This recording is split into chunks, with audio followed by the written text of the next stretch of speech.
Bom dia a todos. Com a proteção de Deus, declaro aberta a sessão. Segunda Câmara.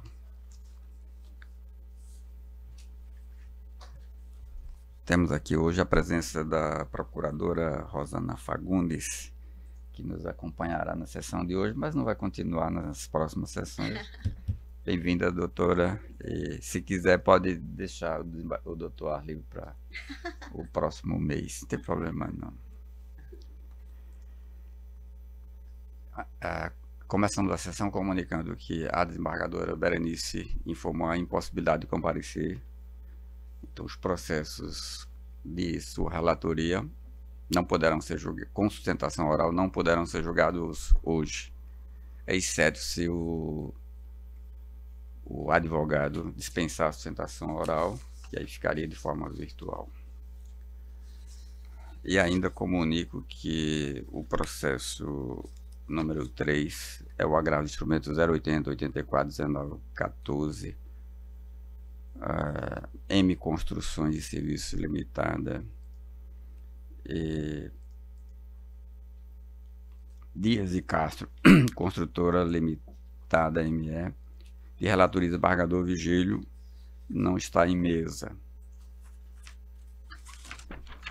O número 4, apelação civil 00084 26 39, Desafio Jovem de Natal, Lar Vida Nova, Ministério Internacional Belém. Não temos quórum, justamente pela ausência da desembargadora Berenice. O processo seria julgado em quórum ampliado, com a continuação, com a convocação do desembargador Amauri, mas a desembargadora Berenice não comparece, então continuamos sem quórum, ficará para a próxima sessão presencial. O número 5, apelação 0100 589 37, Wildson Oliveira de Medeiros e Márcia de Fátima da Costa Tavares e outros, não está em mesa. Relatoria do desembargador Vigílio, para que os advogados não fiquem aguardando a ordem de chamada, para dizer apenas que não será julgado hoje. E aí iniciamos com o processo número 1, que é o agravo de instrumento 080 48 56 39, Luiz Antônio Bellini Gonçalves e Pedro Valentim Oliveira Gonçalves e outros. Relator o desembargador Vigílio. Algum advogado para sustentar neste processo?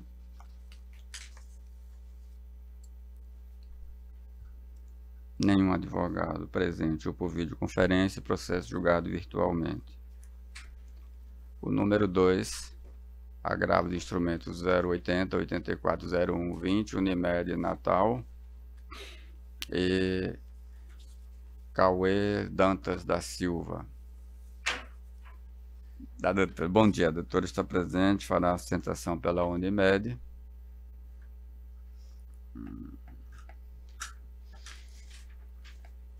Muito bom dia a todos os presentes. Cumprimento os excelentíssimos desembargadores, na pessoa do excelentíssimo desembargador Ibanez Monteiro, ao representante do Ministério Público, aos colegas advogados aqui presentes e aos serventuários desta casa. Excelentíssimos desembargadores, o agravo de instrumento, número de ordem 2, aqui trazemos a julgamento de Vossas Excelências, tem como parte agravante a Unimed Natal.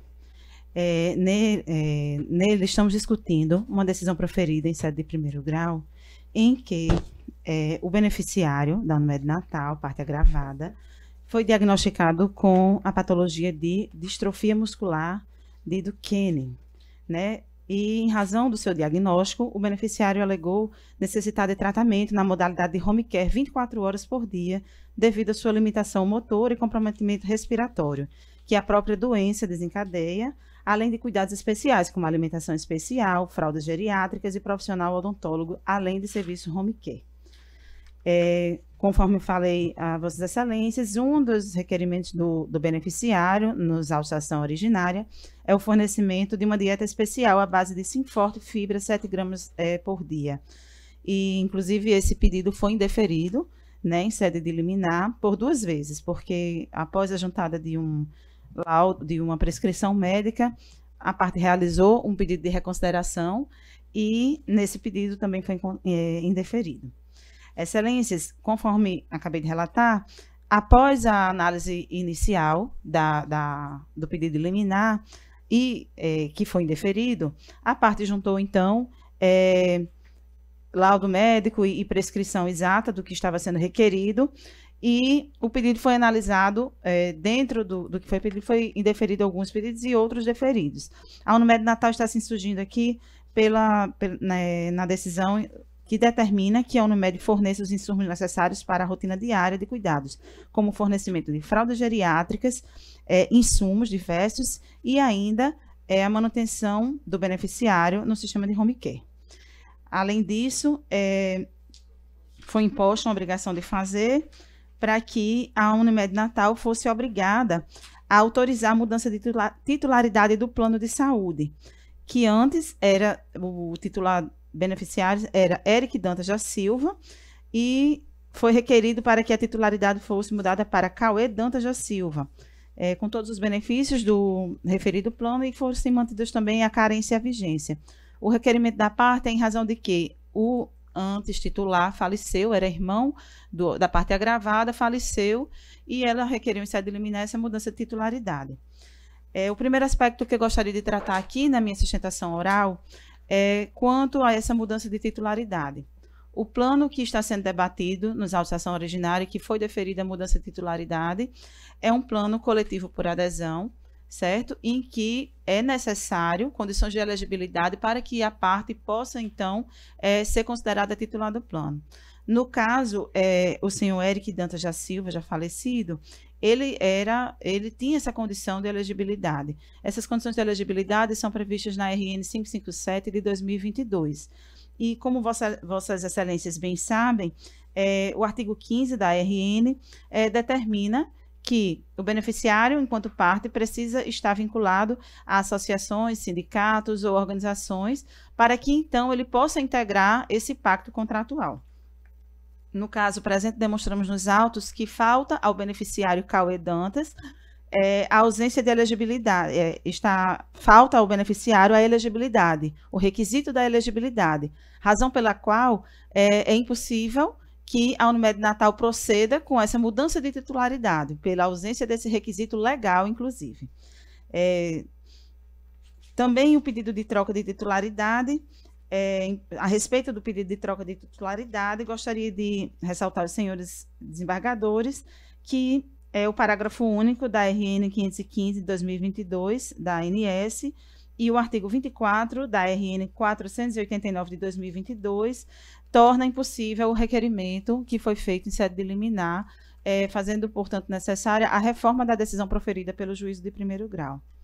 Ademais, excelências, na decisão que está sendo agravada aqui e combatida nesta tribuna, estamos nos insurgindo contra a determinação do juízo que obriga a Unimed Natal a manter a assistência domiciliar home care, tendo em vista que, dentre as cláusulas contratuais constantes e que juntamos aos autos, não é de obrigatoriedade da Unimed Natal promover esse tipo de assistência.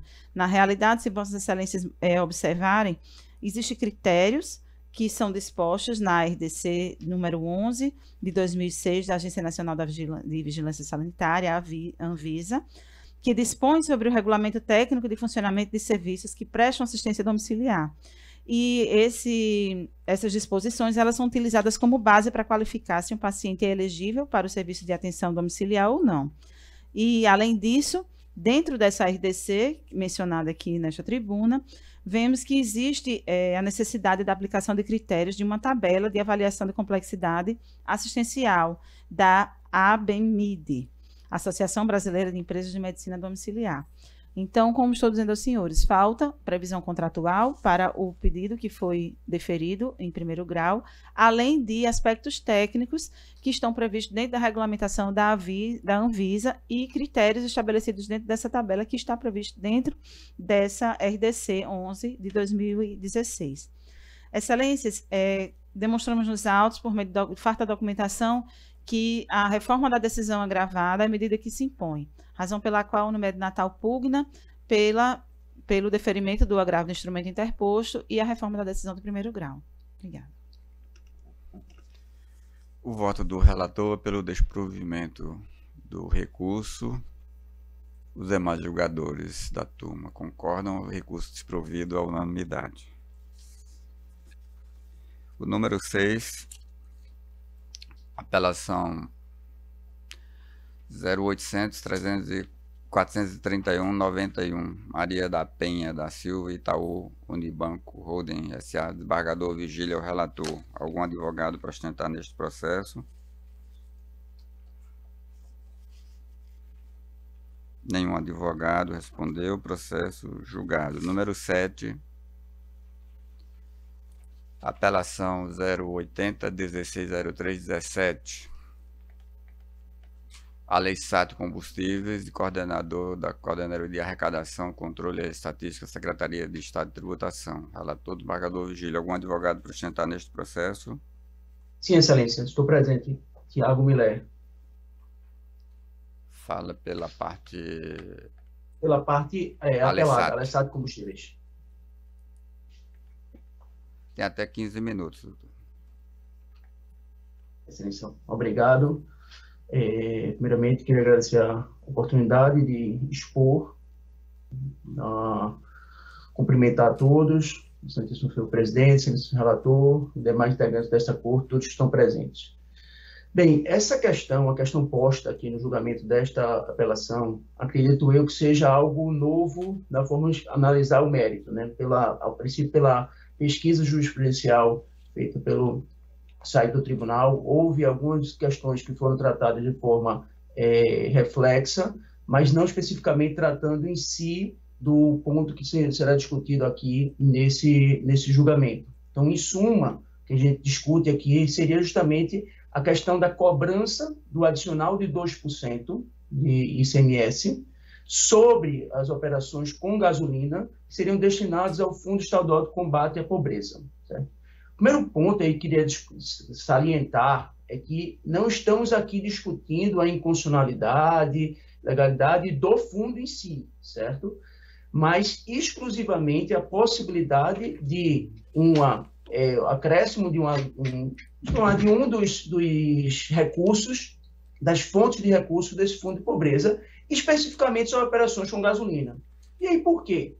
Acho que o fundamento normativo da cobrança é o artigo 82, parágrafo 1º do ato das disposições constitucionais transitórias da Constituição Federal. Então, o que é que ele diz? No caput, ele fala que o Distrito de Justiça Federal poderão instituir o Fundo de Combate à Pobreza, e no parágrafo 1º, ele prevê que, para o financiamento dos fundos, poderá ser criado um adicional de até 2 pontos percentuais da alíquota do ICMS sobre os produtos e serviços supérfluos, esse é o primeiro ponto, e nas condições definidas na lei complementar que trata o artigo 155, parágrafo 2º, inciso 12 da Constituição. Ou seja, o fundamento constitucional ele prevê já as duas condições requisitos para a validade da cobrança. O primeiro é que ele seja previamente regulamentado por uma lei complementar, e ele diz que lei complementar é essa, ou seja, que está tratando no artigo 155, parágrafo 2º, inciso 12 da Constituição, que é uma lei complementar nacional, certo? E segundo, que ele só poderia alcançar produtos e serviços supérfluos. No caso, a gente não tem presente nenhum dos dois requisitos. Não tem relação à questão do segundo requisito, seria alcançar produtos e serviços supérfluos. Queria ressaltar que o objeto aqui são exclusivamente operações com gasolina. E aí, durante um tempo, ainda ficou discutindo se a gasolina, os combustíveis em geral, teriam ou não natureza supérflua ou essencial. E acredito que essa discussão hoje perdeu sentido, acho que em virtude de uma legislação até superveniente, que embora seja interpretativa, mas que ela coloca uma pá de cal em toda essa discussão, que foi o artigo 18A da Constituição. Desculpa, o artigo 18A do Código Tributário Nacional, incluído pela Lei Complementar 192. Porque o que ele diz? Ele diz que para os fins da incidência do ICMS, os combustíveis, o gás natural, energia elétrica, comunicações e o transporte coletivo, são considerados bens essenciais e indispensáveis, que não podem ser tratados como supérfluos. Então, ou seja, o artigo 18A do Código Tributário Nacional, incluído pela Lei Complementar 192, ele colocou uma pá de cal nessa situação, na possibilidade de cobrança do adicional de ICMS sobre a gasolina, uma vez que, como dito antes, o segundo requisito é justamente que se trate que a incidência se dê sobre produtos supérfluos. E o artigo 18A do Código Tributário Nacional diz expressamente que, para fins de incidência do ICMS, os combustíveis são bens essenciais, indispensáveis, e não podem ser tratados como supérfluos. Então, esse é o primeiro ponto que afasta completamente a cobrança sobre as operações com gasolina. Além deste, existe um outro fundamento, que é justamente a própria impossibilidade de cobrança do ICMS, da alíquota adicional do ICMS, sobre os produtos antes de ser editada uma lei complementar nacional. E aí é importante, fazer um breve introito sobre em relação a isso, a sentença, ela julgou procedente o pedido, certo? Afastando a cobrança do ICMS, sob o fundamento de que a gasolina não é um bem essencial. Então, aqui, o que é que o Estado, no seu recurso de apelação, alega? Em relação à questão da essencialidade da gasolina, ele simplesmente alega que não caberia ao Poder Judiciário se decidir se um produto se enquadra ou não como supérfluo. Ora, se não puder, o Poder Judiciário não puder definir se a lei está estabelecendo que aquele produto é supérfluo ou não, a gente estaria com uma situação de uma afastabilidade da jurisdição, que é exatamente o contrário do que rege, na verdade, no nosso sistema, que é justamente o controle, a inafastabilidade do controle jurisdicional. Então, nesse exemplo, tem vários tribunais já afastando sobre esse argumento, seja de Alagoas, de Goiás, todos eles afastando sim. Claro que sim, o Poder Judiciário não só pode, como deve sim analisar se aquela lei ela se enquadra, senão estaria tratando da possibilidade da lei ter uma liberdade, poder legislativo, um poder de liberdade amplo de estabelecer como bens supérfluos qualquer tipo de produto, independentemente do que diz a lei, do que diz o que diz, ou até a própria essência fática mesmo. Então, assim, primeiro ponto em relação à questão do fundamento mesmo da sentença, que é a caracterização como bem, como não caracterização como bem supérfluo, ou seja, o reconhecimento pela sentença de que se trata de um bem essencial, combustível especificamente a gasolina, o Estado simplesmente se cingiu a isso sem tratar justamente dos dispositivos que tratam e reconhecem que, de fato, se trata de um bem essencial. Em relação ao outro ponto, o segundo, que é a questão da impossibilidade de cobrança enquanto não é editada a lei complementar nacional, o que é que o Estado alega? O Estado alega que houve, importante dizer, o Estado não há uma controvérsia do Estado em relação a que, de fato, precisa uma lei complementar nacional. O que ele alega simplesmente é que a emenda constitucional 42 de 2003 teria convalidado esses fundos criados sem respeitar a Constituição. E que depois a emenda constitucional 67 teria prorrogado por tempo determinado. Ora, a emenda constitucional 42 de fato convalidou. Mas ela convalidou e foi muito expressa no sentido de que ela convalidou por tempo determinado, até 2010. A emenda constitucional 42 de 2003 prorrogou o fundo até 2010. E a emenda constitucional 67, que é alegada pelo Estado, ela, de fato, ela prorroga por tempo determinado. Mas são todos os fundos? Não. O artigo 1º, peço até vir para trás para ler rapidamente, ele diz, prorrogam-se por tempo indeterminado o prazo de vigência do Fundo de Combate e Erradicação da Pobreza, que se refere ao caput do artigo 79 da DCT, e igualmente o prazo de vigência da Lei Complementar 111. Ora, o artigo 79 não trata dos fundos de pobreza criados pelos Estados e Distrito Federal, e sim exclusivamente pelos fundos criados pela União. A Lei Complementar 111, ela só trata do fundo criado pela União. O artigo que dispõe sobre os fundos criados pelos Estados, o Fundo de Pobreza, como eu disse no início, é o artigo 82, parágrafo 1º. O artigo 82, ele não foi prorrogado pela emenda constitucional 67. Ou seja, o prazo, a convalidação por tempo determinado, de fato, dos fundos federais foram convalidados. mas a emenda constitucional 67 ela não faz referência ao artigo 82. Então, em suma, resumir e, na verdade, até não me estender muito na sustentação, que, na verdade, ela vem pedindo a manutenção da sentença para reconhecer que não se pode cobrar esse adicional de ICMS destinado ao Fundo de Pobreza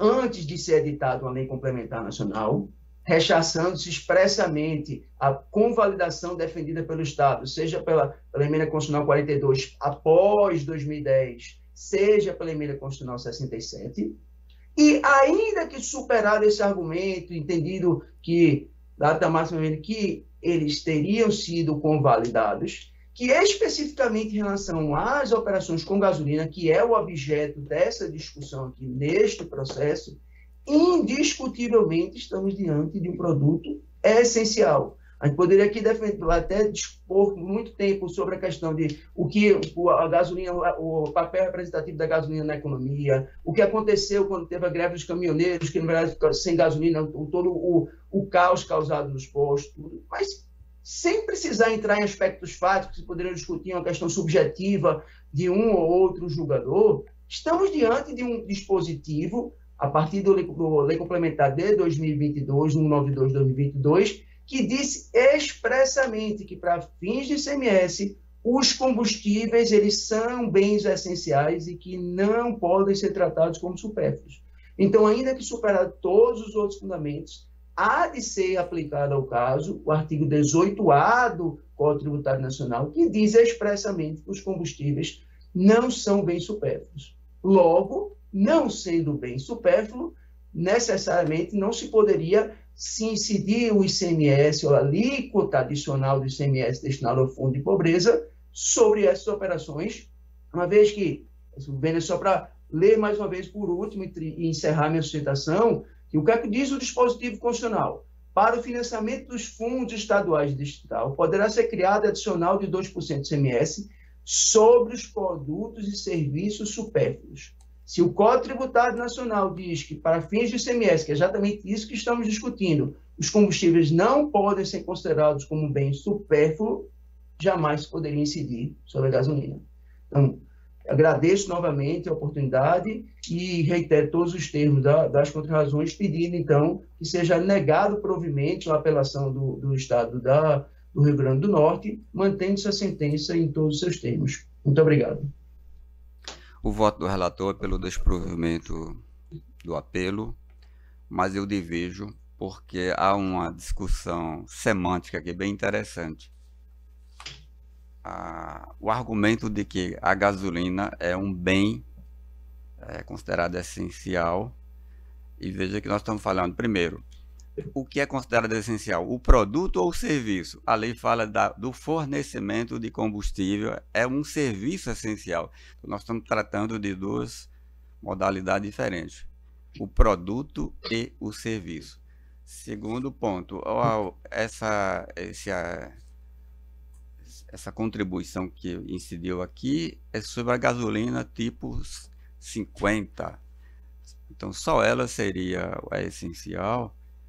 Então, essa discussão é que me fez divergir. Mas, com a minha divergência, o julgamento... A desembargadora Lourdes está pedindo vista, e mesmo assim nós teríamos ainda o quórum ampliado, a continuidade do julgamento. Mas aí, com o voto vista, na sequência a gente definirá como o julgamento seguirá. Então, o processo fica com vista à desembargadora Lourdes. O número 8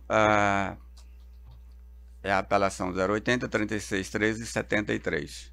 Rota Sul Comércio Derivados de Petróleo Limitada e FAM Distribuidora de Petróleo Limitada.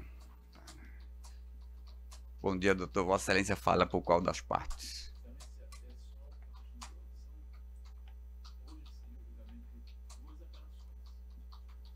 É porque foi chamado o processo 080-3613-73, mas tem também o processo 081-7596. Eles estão ligados, porque um depende do outro.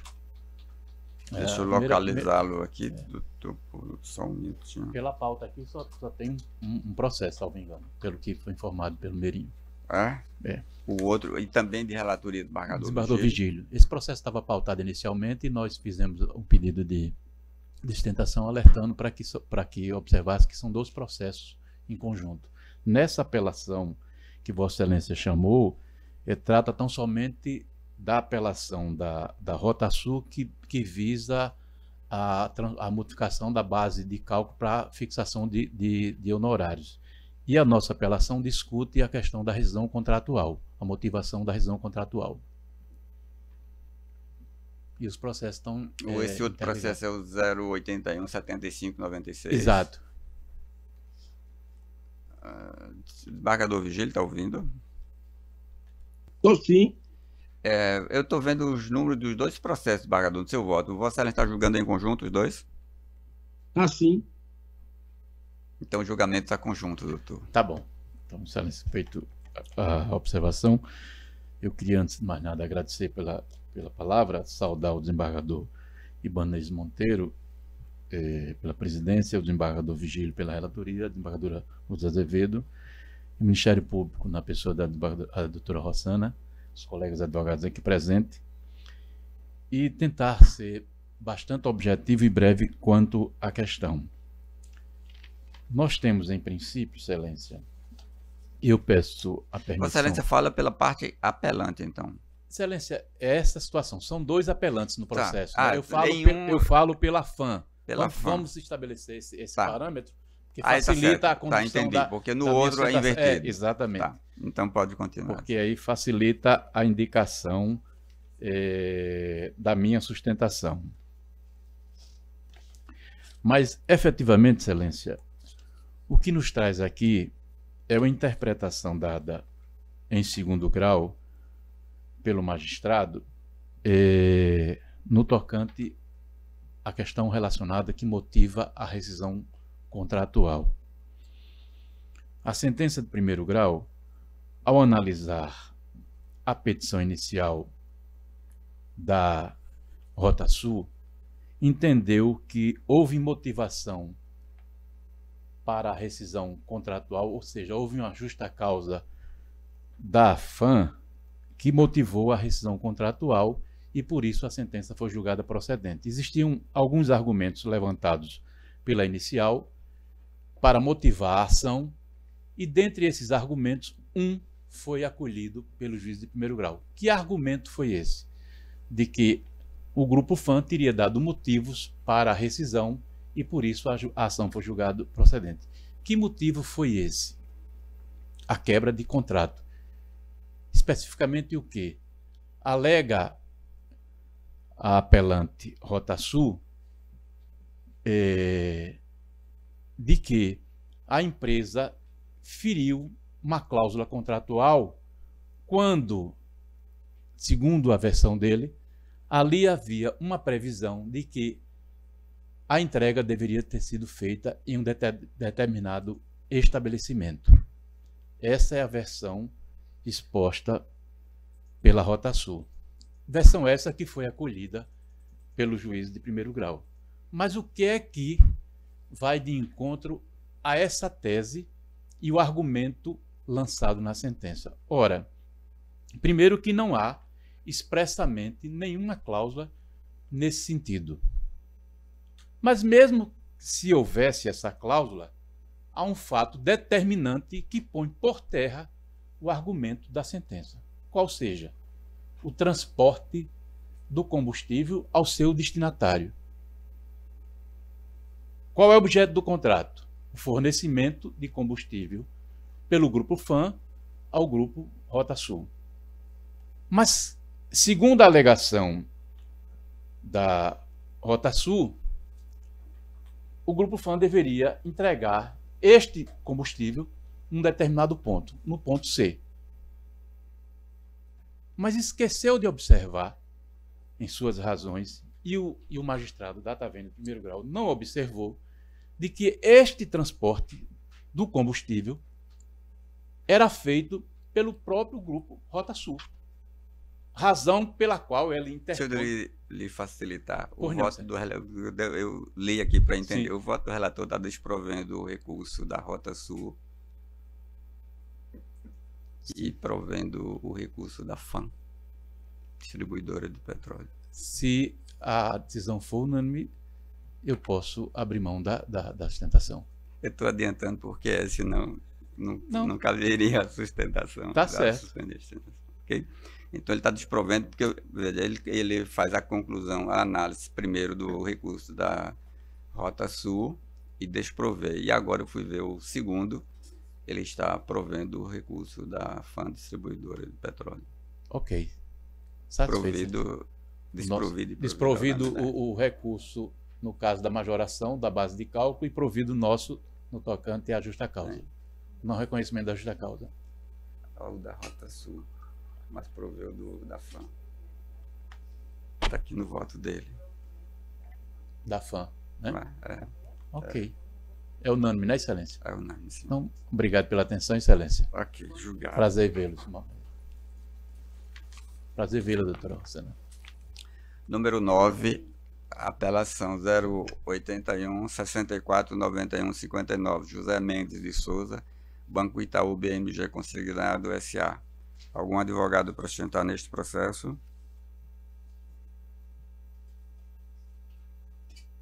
Nenhum advogado presente, processo julgado.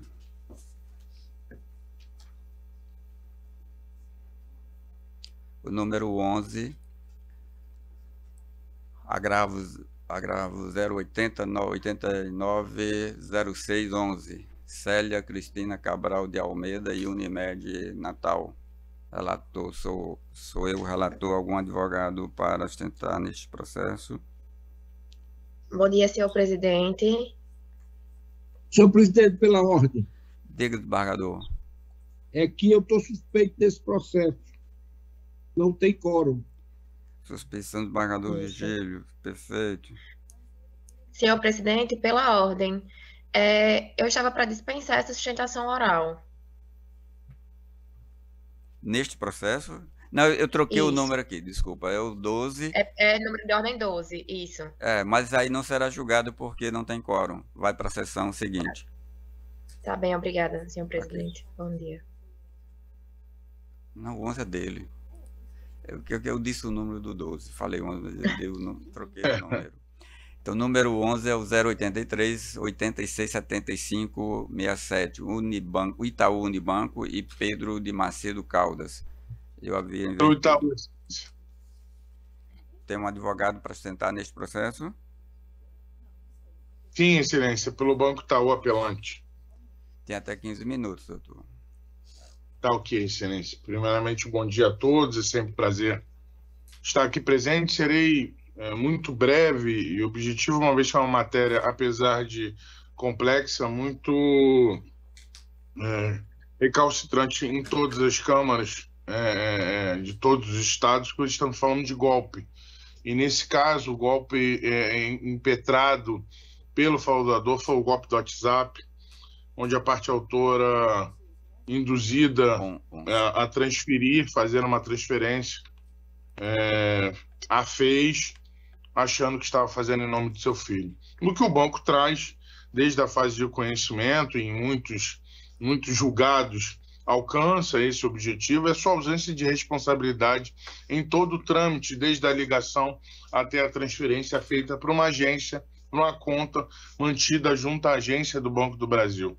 Em momento algum, há qualquer tipo de prova de que houve vazamento de fraude, nenhuma das transações foram feitas nas dependências do banco, afastando assim o voto interno. Todas essas questões de segurança do sistema foram devidamente quebradas pela parte autora quando forneceu senha, quando fez a transferência de forma voluntária. Ela mesma, em depoimento pessoal, alega que sabia que o filho não tinha costume de pedir dinheiro, mas mesmo assim o fez. Não atentou para o fato de que o telefone oriundo da ligação não era do seu filho. Inclusive, a parte toda transação feita com esta modalidade, a parte antes de confirmar tem acesso ao destinatário dessa transação, o recebedor desse valor. E o recebedor desse valor, além de ter gênero diferente, o nome completamente diverso do filho da parte autora. Nós estamos falando da Kelly Rodrigues da Silva como beneficiária desse golpe praticado por terceiro. Então, nós entendemos que houve uma falha de observação e cuidado da parte autora em todos os momentos. Não houve nenhum tipo de intervenção do banco ou de seu funcionário no sentido de que pudesse levar a parte autora a crer que, na verdade, era seu filho que estava pedindo essa transação. O banco não teria como, através de seus sistemas, fazer qualquer tipo de intervenção e bloqueio desta transação. A conta não é a conta do Banco Itaú, é uma conta de um banco terceiro, o Banco do Brasil. Então, inclusive, nem a modalidade, nem o sistema MED, que é uma mediação para poder intervir sobre essas transações, foi acionado pela parte autora, não cabendo ao banco qualquer tipo de outra atitude, uma vez que todas as senhas de segurança foram devidamente apostas pela parte autora, sem qualquer tipo de incidência ou elemento que pudesse o sistema bloquear essa transação. Então, por esses motivos, entendemos pela ausência de responsabilidade do banco, e que não justifica a quantia de R$2.000, bem como a devolução do que fora transferido pela parte autora como indevida, julgando e pleiteando o julgamento de improcedência das alegações autorais. Muito obrigado, senhor. O voto do relator é pelo desprovimento do recurso. Recurso desprovido à unanimidade. O número 13... agravo do instrumento 080, 89, 70, 21, não cabe sustentação, doutor Bruno, porque é incumprimento de sentença. Mas o recurso está sendo provido.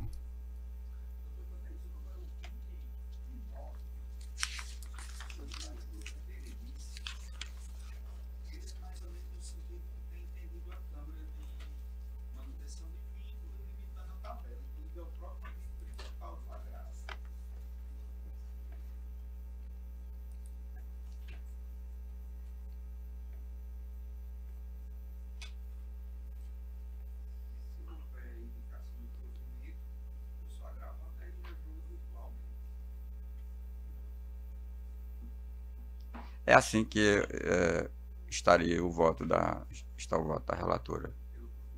Sim. O 29 pode ser julgado.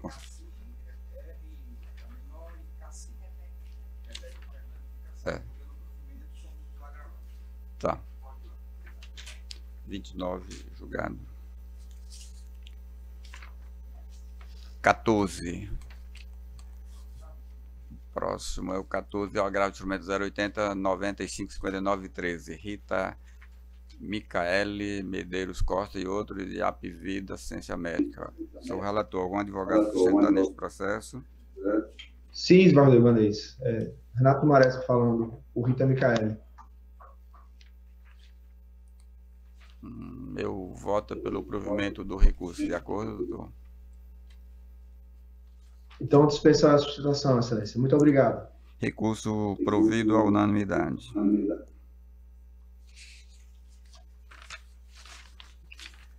(15) A apelação 0800 468 39. Danilo Nunes Viana de Oliveira e Banco Itaú BMG Consignado S.A. Algum advogado para sustentar neste processo? Nenhum advogado. Julgado virtualmente. 16. Apelação 080 76 41 28. Patrick 10 Empreendimentos Imobiliários Limitada, Márcia Araújo Guimarães e outros. Sou o relator. Algum advogado para sustentar neste processo? Eu, excelência, de forma virtual.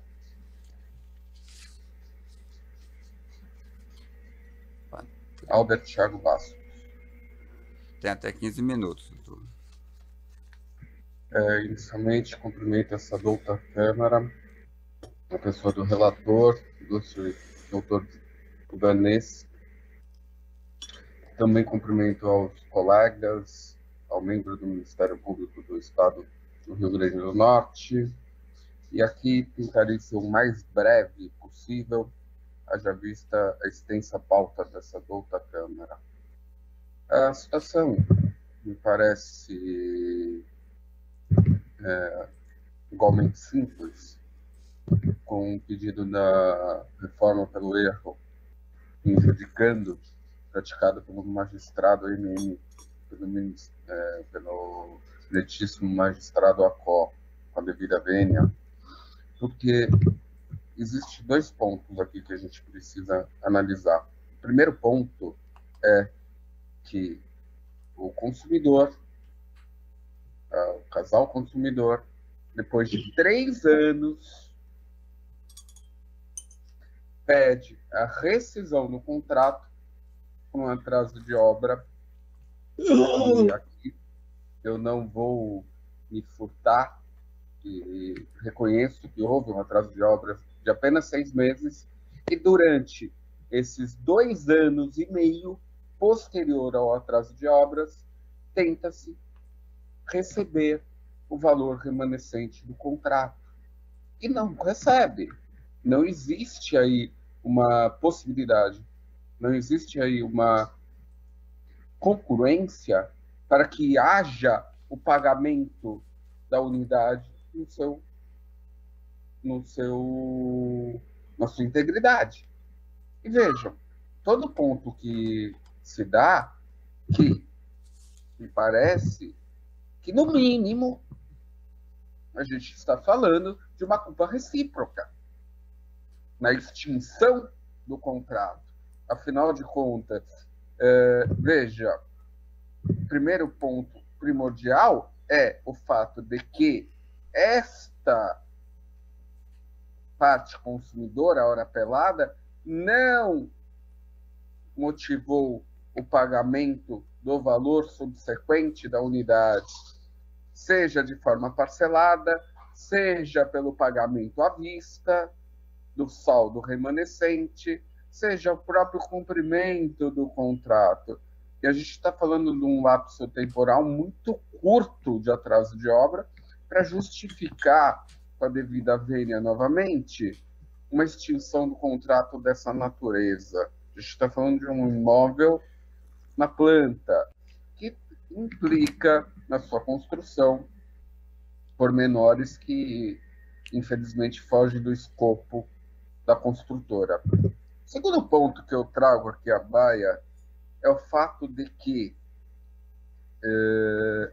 objetivamente, nós temos a determinação judicial da extinção do contrato acumulado com lucros cessantes. São 2 institutos que conflitam, afinal de contas, como bem sabem vossas excelências, que o lucro cessante é uma indenização material pela privação da utilização da coisa, mas eu não vou ter a continuidade do contrato, eu tenho a extinção do contrato, ou seja, eu não tenho a motivação do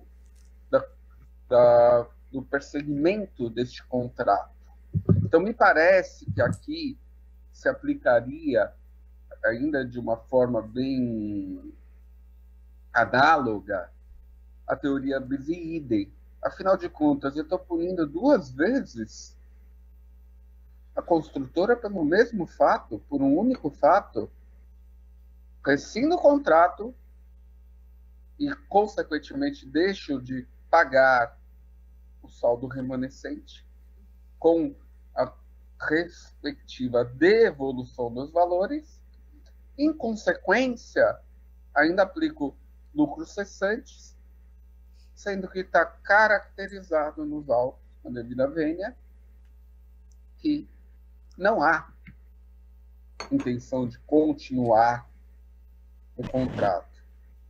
Nesse sentido, excelências, me parece que queda-se no julgamento sentencial, e aqui que se pugna pela presente apelação, a ideia de que haja a condenação do lucro cessante, porque se o contrato continua, justifica a indenização pela privação da utilização da coisa. Agora, se o contrato cessa, não há que falar em privação, sendo que não há interesse na continuidade contratual. Por outro lado, me parece também que fica caracterizada a culpa recíproca, afinal de contas, a construtora comprovou, através de documentos próprios, diversas tentativas de continuar o contrato após a entrega do bem. Tal fato é incondicional. Ele é perceptível no sentido de que a própria parte apelada não tem interesse, não teve, não tem e não terá interesse na continuidade contratual. E isso me parece que é uma opção do consumidor que tira, na sua mais profunda análise, a ideia de que haja uma culpa exclusiva da construtora, o que justificaria a aplicação da sentença tal como foi. Com relação à condenação dos danos morais, me parece também que se trata de resolução contratual. E já é pacificado no Superior Tribunal de Justiça que questões contratuais, em regra, não geram dano moral. E vejam, na minha modesta opinião, com a devida vênia, o dano moral aqui está sendo utilizado para completar a parte apelada de toda a sua intenção de não ficar com o imóvel. E nesse sentido, estamos, ainda que escorados no CDC, trazendo uma penalidade, uma punição em face da apelante de forma desproporcional, pelo que requeiro o provimento do apelo com a reforma da sentença COP. Obrigado pela oportunidade. Um bom trabalho a todos. Eu voto pelo desprovimento do apelo. Os demais julgadores estão de acordo. Recurso desprovido à unanimidade. O 17 é o agravo do instrumento 0800-331-14, Unimed Natal. E Silvia Helena Malheiros de Albuquerque Farias de Aquino, relatora, desembargadora Lourdes. Algum advogado para acrescentar neste processo?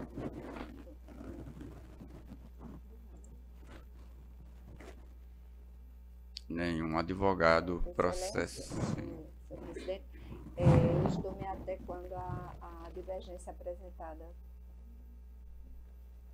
Obrigada. Esse processo tem uma suspeição do desembargador Virgílio, mas não tem advogado para sentar, então vai para o julgamento virtual. Eu vou anotar para eu ver, para eu rever meu voto aqui também.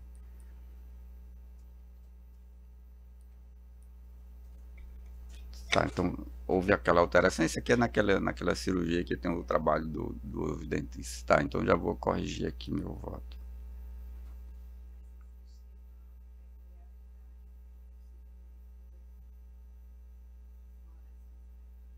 Tá. O número 18, não cabe sustentação oral. É o agravo 080 16 22 49. Assim como o número 19, agravo instrumento 080 69 51 42. Em ambos não cabe sustentação oral, o julgamento será virtual.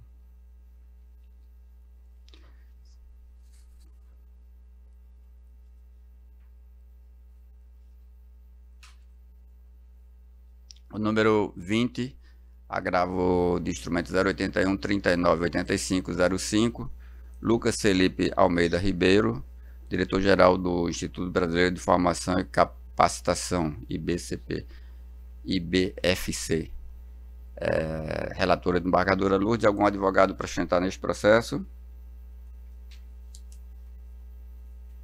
Não advogado presente, processo julgado.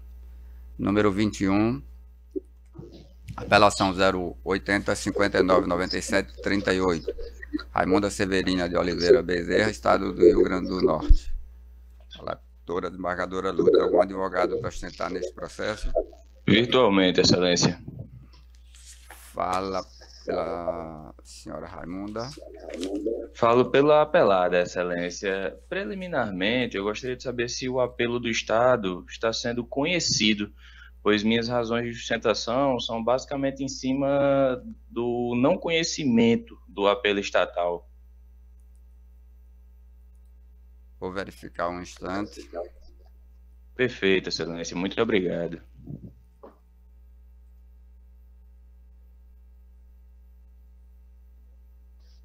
Desembargadora, o voto é pelo provimento parcial do recurso em relação à aplicação dos efeitos financeiros decorrentes da reclassificação remuneratória horizontal para a classe J, bem como a indenização pelo período não gozado de licença-prêmio, mantendo a sentença quanto à fixação de indenização por danos materiais face ao período de espera para a concessão do benefício de aposentadoria, que excedeu o prazo de 60 dias. Peço perdão, mas eu não ouvi bem. Vossa Excelência poderia repetir o dispositivo, por favor? O voto da relatora é pelo provimento parcial do recurso em relação à aplicação dos efeitos financeiros decorrentes da reclassificação remuneratória horizontal para a classe J, bem como a indenização pelo período não gozado de licença-prêmio, mantendo a sentença quanto à fixação da indenização por danos materiais face o período de espera para a concessão do benefício de aposentadoria que excedeu o prazo de 60 dias de tramitação do processo administrativo. Eu vou preferir realizar a sustentação oral pela questão da matéria de ordem pública de não conhecimento do recurso. Tá. Então, Vossa Excelência falará apenas pelo não conhecimento do recurso do Estado. Isso? Perfeito, senhor presidente. Pode iniciar. Primeiramente, gostaria de agradecer a oportunidade, saudar esta Igreja Câmara na pessoa de Sua Excelência, senhor presidente, bem como a eminente relatora. E a questão aqui é bem simples, e serei bem breve também, porque nós reputamos que o recurso estatal não merece ser conhecido, pois em sede de apelação, o Estado traz argumentos fáticos e jurídicos totalmente novos que não foram ventilados no juízo de primeiro grau em nenhum momento. E sobre isso, eu ressalto um julgado dessa Igreja Câmara na pessoa de relatoria de Sua Excelência, o presidente, em que ele assim asseverou: não se admite inovação na tese recursal sob pena de infringir os princípios da não surpresa e do duplo grau de jurisdição. Na fundamentação, deve ser atacado especificamente os fundamentos da decisão recorrida. O não atendimento dos requisitos acima mencionados ocasiona violação aos princípios citados, ligados ao próprio sistema recursal, o qual exige que o recurso seja manejado com as razões de fato e de direito já debatidas pelas partes.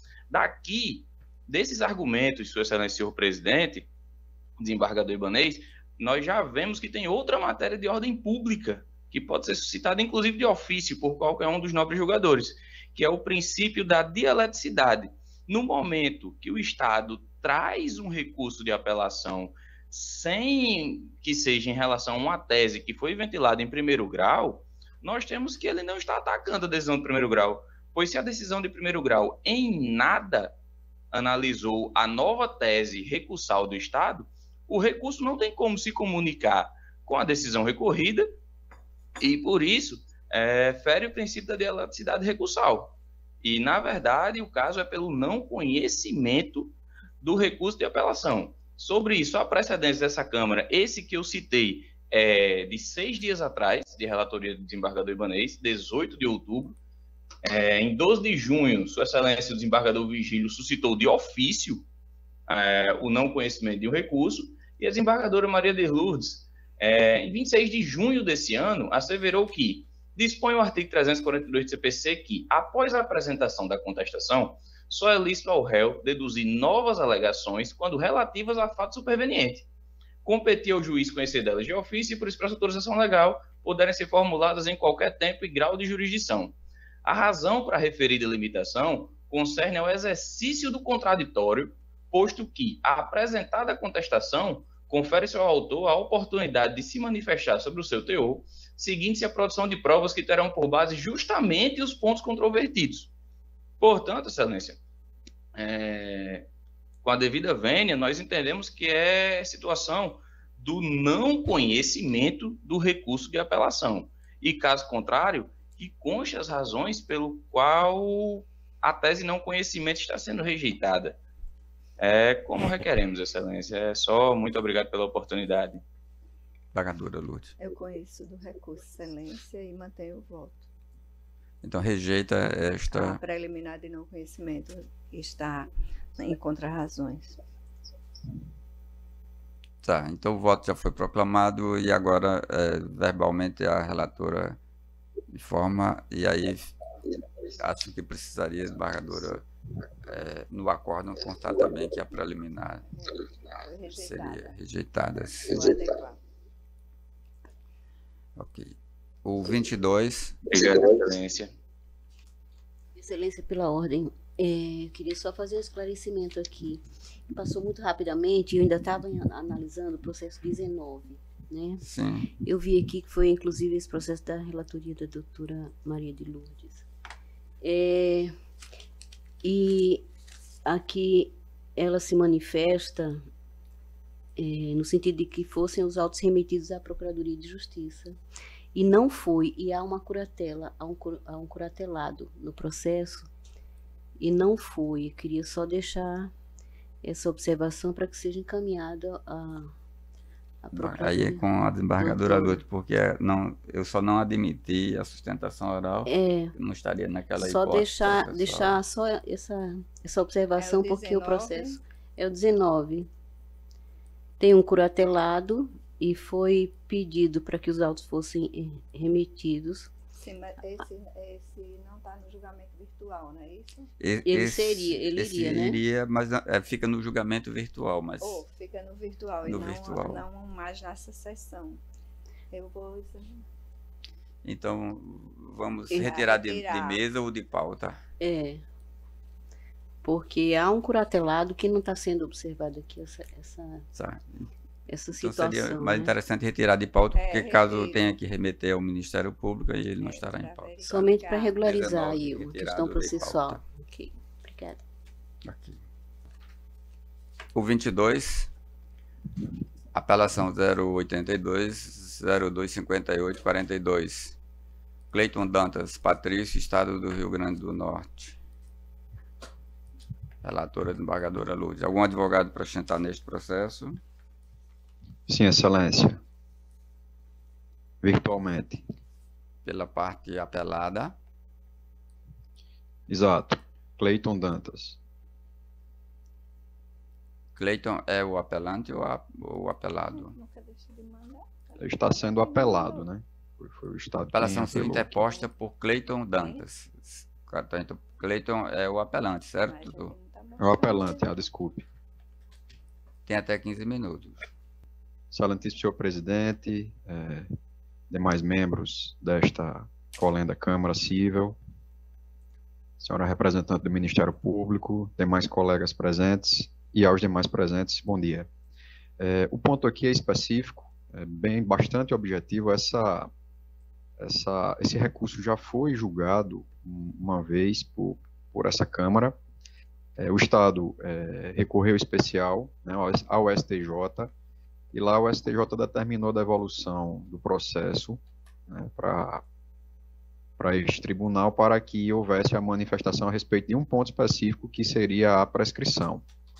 Então, nos autos já constam, inclusive, vários precedentes aqui, inclusive nas contrarrazões ao recurso apresentado pelo Estado, constam inúmeros precedentes do próprio tribunal, do STJ, onde se demonstra que a matéria que está sendo tratada, que versa sobre a promoção funcional de policial civil, não se encontra abraçada pela prescrição em razão de que se trata de relação de trato sucessivo. Então, em razão, como o Superior Tribunal de Justiça determinou a remessa aos autos para este tribunal apenas para a manifestação desse ponto, né, quando nós entendemos, inclusive, que por mais que não tenha tido manifestação nesse sentido, a matéria ela é superada, nós entendemos que não há a prescrição, né, nesse caso, né, o entendimento do STJ é no sentido de que a omissão do ente público estatal quanto à progressão dos servidores públicos não atinge o fundo de direito. Doutor, mas, por se tratar doutor, de relação... eu acabei de olhar o voto da relatora e ela está acolhendo a matéria e reconhecendo que não há prescrição.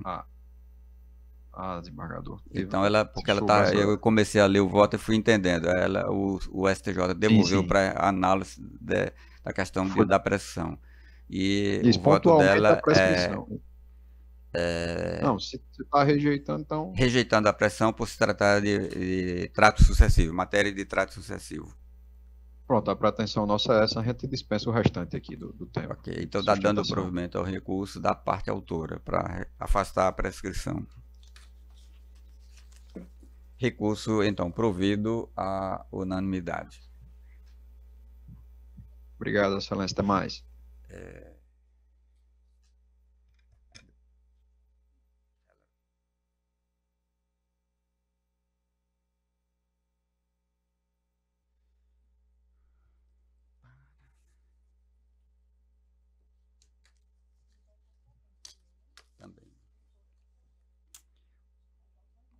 Bom, os demais processos são os da relatoria da desembargadora Berenice, que não serão julgados hoje. Serão adiados para a próxima sessão presencial e videoconferência. Encerro a sessão jurisdicional e iniciamos aqui agora a sessão administrativa. Na matéria administrativa, não tenho nenhuma proposição, nenhuma homenagem aqui, a não ser que mais tarde teremos a posse oficial, solene da desembargadora Berenice. Então vamos registrar nossas homenagens à desembargadora Berenice, que tomará posse logo mais às 16 horas como desembargadora desta corte e desta Câmara também. Desembargador Vigílio, alguma proposição? Nada a propor. Desembargadora Lourdes. Não, estamos aguardando, né, ansiosos aí a posse da nova integrante aqui da Câmara, a desembargadora Berenice Capuchu. Logo mais acontecerá. E só fazendo o registro no 19, o Ministério Público em primeiro grau, já mesmo diante da incapacidade, disse que não havia interesse em intervir no feito. Com certeza foi nesse sentido, mas já retiramos, né, de pauta para verificar essa, que tem sido corriqueiro a não intervenção nas possessórias, até mesmo em casos de incapacidade. Então, pode finalizar essa coisa, porque se for o caso, ele não houve sustentação oral, aí a Leila não faz o registro de retirada de pauta para considerar julgado, mas depois ela lhe responde, ela olha e lhe comunica mais tarde. Tá. Ok, então concluímos. Pela ordem, excelência. Sim. Está retirado. Isso. Eu gostaria somente de registrar aqui, né, a minha alegria de retornar aqui à casa. Já estive em algumas oportunidades, é sempre muito bom. Dessa vez aqui, nessa Câmara aqui, de uma leveza incrível. Isso é sempre muito bom no nosso dia a dia. Doutor Ibanez, assim, com esse sorriso que realmente nos agrada muito. Doutora Maria de Lourdes, que honra, viu, estar aqui, né? Somos e seremos sempre colegas do Ministério Público, sempre, sempre.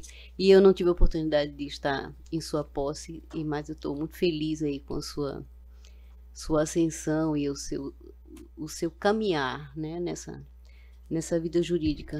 Então, para mim é uma alegria e terei mais uma sessão enquanto estou aí substituindo o Dr. Arli, e vai ser sempre um prazer retornar.